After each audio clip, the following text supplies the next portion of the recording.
Hey everyone. So I bought a broken angle grinder. It didn't look like this to start. Let's back up a little bit. A couple months back, picked this thing up from the Princess Auto scratch and dent sale. Just took a quick glance at it and it looked pretty much brand new. So for 10 bucks, I figured I could make an interesting video from it and potentially get an angle grinder. Gave it a closer look in camera last night and I found the problem, or at the very least one of the problems. Looks like the previous owner, Gronk the Caveman, accidentally smashed in the battery terminal prong. I mean, I'm going to assume they have some sort of quality control going on, and Gronk didn't buy it like this.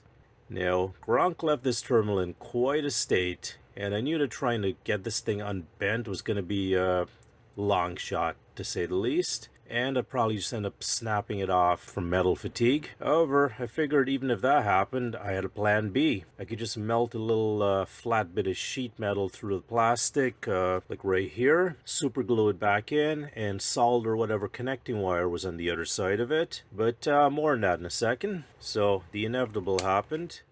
This is the remnants of that terminal that snapped off. So now I had to take this thing apart. And this is the part where I should have examined it twice and unscrewed once. And speaking of which, if you want to watch a true master work, go check out Dean's channel.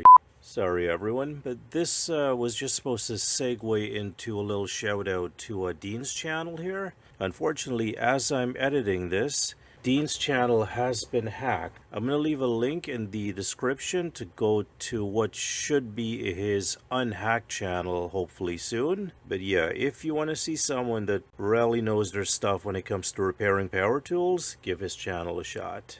Now, back to my nonsense. Still, I was the one that made the first mistake. You see, my old man eyes thought that this entire blue thing here splits apart. I mean, you can kind of see where I'm coming from here. There is what looks like a seam here. So I figured I'd have to take off these 4 screws holding the gearbox in place, remove that, and then I could split it apart. Well, I did that, and turns out the rotor's attached to the gearbox, which I don't think is normal.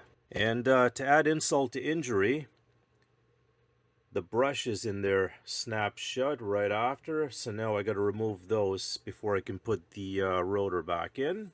And it was only then that I realized I only had to take off these 4 screws to get to precisely the part that I needed to.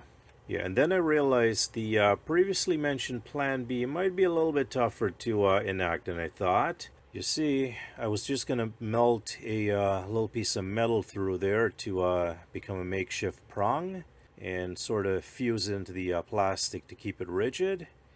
However, circuit board right here, which I could feasibly desolder because it looks like the prongs just go straight through the board at these points. However, that might be asking for trouble at this point. I don't want to heat the prongs up too much where they start melting the plastic around them and causing even more issues. Which now brings us back to the present. This is some copper wire from a piece of Romex, basically the wiring that's inside your walls. Notice that it's pretty flexible. Not the sort of thing you'd want to use to make battery prongs out of. And it's a little bit thick as well too. There's no way that this will comfortably fit into there without damaging something. However, if you fold it back in itself and then whack it a lot with a hammer on a piece of concrete, you end up with something like this, which is pretty flat and pretty rigid. So the current plan now is to snip this thing off, maybe like right here, and then solder that little piece right there onto that barely visible stub of metal right there. And to try to maximize the chances of success, I am gonna use this thing here to try to chip away some of the plastic around that broken prong. This is just a cheap engraver I got from Harbor Freight. It's got multiple settings and a very stiff switch, and power on is back here just to show you how it works.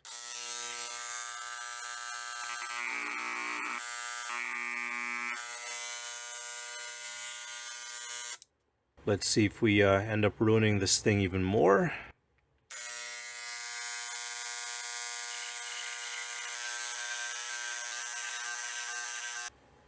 Not sure how much I've managed to accomplish here. I'm going to try melting some solder onto that contact point there just to see if anything will stick to it. I'm not going to use my good solder tip for this.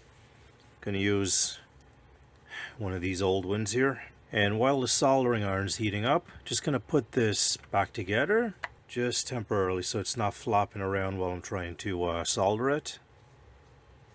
Let's see if this works. Gonna add a little bit of liquid flux to this.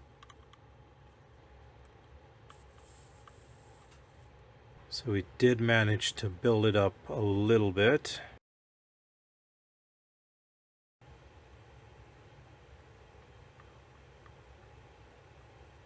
Right, so it's sort of in right now, and I believe it's making contact with the metal in the back.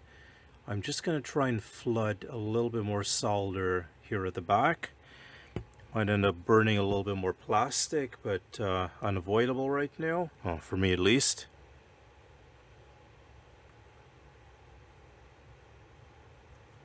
Okay, we've kind of got it in right now.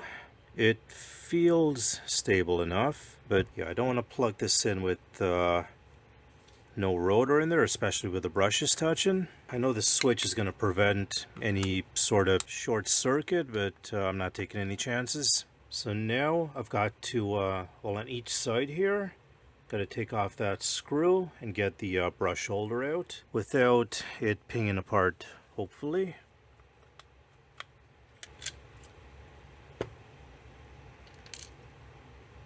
Okay, there's one brush, and just because I might forget, I don't think this really matters at all, but the black wire brush was on that side.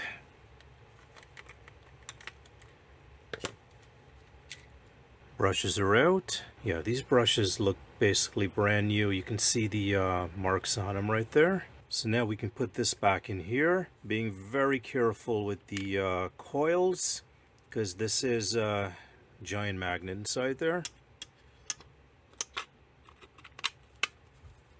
There we go. Looks like everything's seated where it should be. We'll put these screws back in.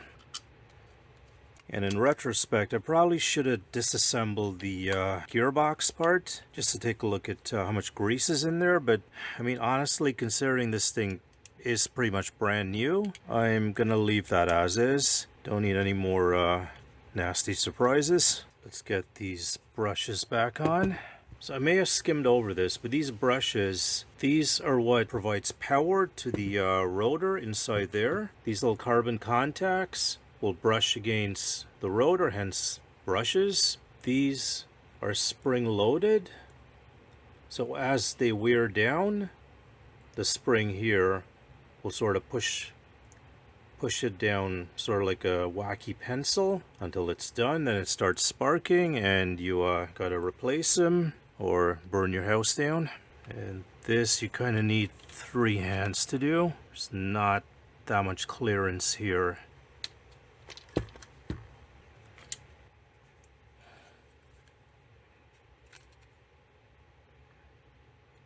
Oh, this makes it a lot easier.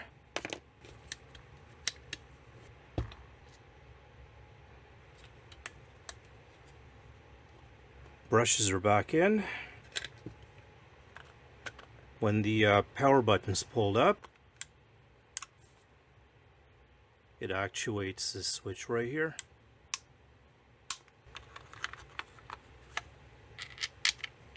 Okay, it's the moment of truth right now. Let's see if this battery will go in and hopefully not kill us.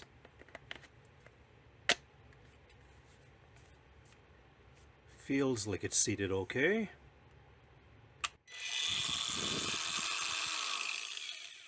And success. But let's see what that prong looks like now. Hopefully we don't rip it out.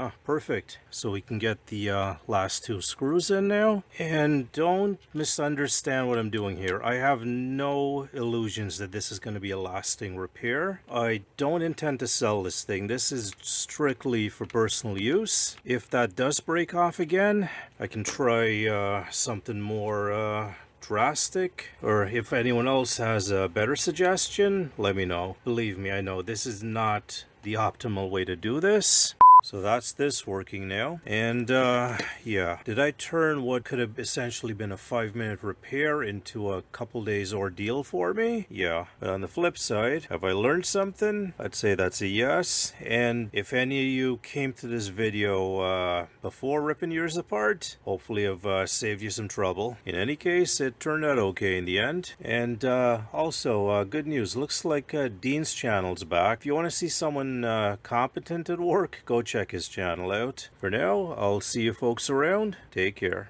And just in case anyone's wondering why the battery says $5 when the box said $10, this was actually pieced together with this heat gun here. Guess this was like an old one from the store that they were using. Haven't looked at this too closely yet, but I think...